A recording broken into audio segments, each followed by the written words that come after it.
Dear Diary, March 19th, 1997. I kid you not, my life is getting stranger and stranger day by day. It felt like the second I got Ashton, this new kid arrived at my school. He was weird, and I mean weird. Not the type where you think they're weird because they don't fit in with the rest of the crowd. No, the type that's creepy, quiet, doesn't speak unless forced to, and when they look at you, it doesn't even feel like they're looking at you, but through you. One day, as I was walking home from school, I saw him, the creepy, quiet kid. He seemed like he was rushing to get somewhere, and he looked almost uneasy, if you could say.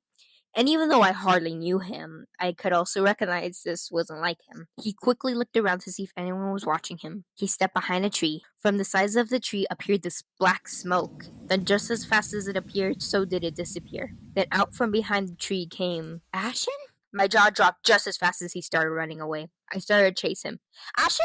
Ashen, wait, wait! As I finally started to catch up to him, I saw the same black smoke wrap around him again. Just this time, it was smaller and quicker. Right before my eyes appeared a small bird that flew up and through my bedroom window. I darted into the house. As soon as I got in, I saw Vespita sitting on the couch. Hi, Donna. How's school today? Hi, Mom. Bye, Mom. I quickly ran up the stairs, straight to my room, then threw the door open. You're not a rabbit, are you? He stared back at me as if I was crazy. Hey, I know rabbits can make subtle facial expressions, but they're nowhere as good as yours. That's an obvious giveaway that you're a shapeshifter. He sighed, irritated. Black smoke wrapped around him. Out of the smoke appeared that same quiet, creepy, weird kid that went to my school. You need to work on your anger issues. I just stared at him with my jaw practically on the floor. So are you going to ask me anything or what? Okay, well, for starters, you're very rude and obnoxious. That's not a question. I know, but I thought that should be addressed. Anywho, first and foremost, why in the world are you in my house? I'm your warden. So, like my guardian? Exactly. So how did you become my warden? Your parents sent me to guard you from the enemy because they're worried that he'll take you. Or worse, you'll run away with him. What? That's ridiculous. I would never run away with him. So you think. What is that supposed to mean? Belladonna, if this dude could literally hypnotize Zareth, I'll have no problem getting you. Zareth? Who's that? Ashton's expression changed instantly, like he saw a ghost. Crap, I've said too much. Just like that, he transformed back into a rabbit and hopped out of my room. Ashton, wait, come back! The next day came. Ashton was sitting on my bed and I was on the floor looking up at him. Okay, so I still have a million questions, so turn back into a human. So then he did. What do you want? Okay, first, who's Zareth?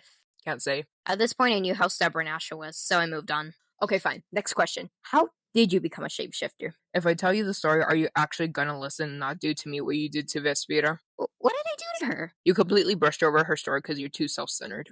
What? I am not! Yes, you are. Okay, whatever. I'll listen to your story. Okay, so this happened not too long after your ancestors got cursed. When the castle got engulfed in flames from Adam lighting it up, everyone evacuated, including the Duke and— Well, yeah, duh. Belladonna, be quiet, let me talk! Well, it looks like someone else has some anger issues to work on. Anyways, since the fire had spread all the way down to the village, that meant the Duke and Duchess had nowhere to go but the forest.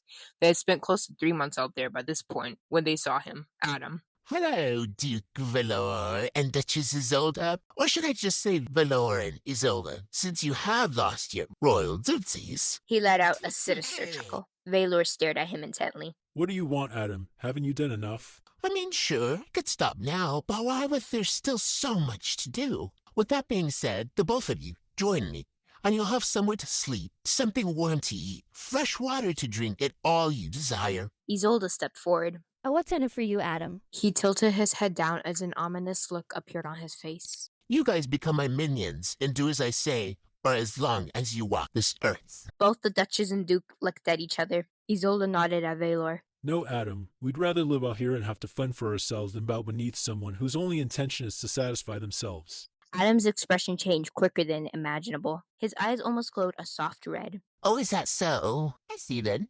You've made your choice, and I can't change that. But what it can change is how your future ends. He pulled out his scepter. Everything went black. When light finally returned to the Duke and Duchess' eyes, they saw they were still in the forest, and though it wasn't close to them, they could now see a small, slightly creepy cottage from a distance. You two now have the power, or should I say curse, to shapeshift into any animal you please. But there's a catch. You will be the slaves to the Blackwood family and be their wardens, but you must understand that you are also running on their time. Isolde tilted her head up. What does that mean, Adam? They have 500 years to break the curse, and if they don't, they will be everlasting vampires. And for you, you will be stuck as animals for eternity if they don't break the spell. So my advice for you, Help them through every step of the way if you want to stay as humans. Make sure to be good little helpers. And I'm pretty sure you could guess what happened next. He laughed manically. Yep, then disappeared into a cloud of dust, just like every other time. I stayed quiet, then Ashton nudged me a bit. So, are you gonna say anything, or what? So you're saying that I'm the key to not only my family's curse, but yours too? Ashton stared at me with his mouth gaping open a bit. See, I told you, you're so self-centered. What did I do? You just circle back to how you're the key to the curse. Well, am I not? Well, yeah, but that's aside from the point. Okay, I'm sorry. Hey, also, I know this is a really, really random thought, but what if we go and visit Valmoria? The kingdom our ancestors used to live in? No, the dog park across the street. Of course, the kingdom!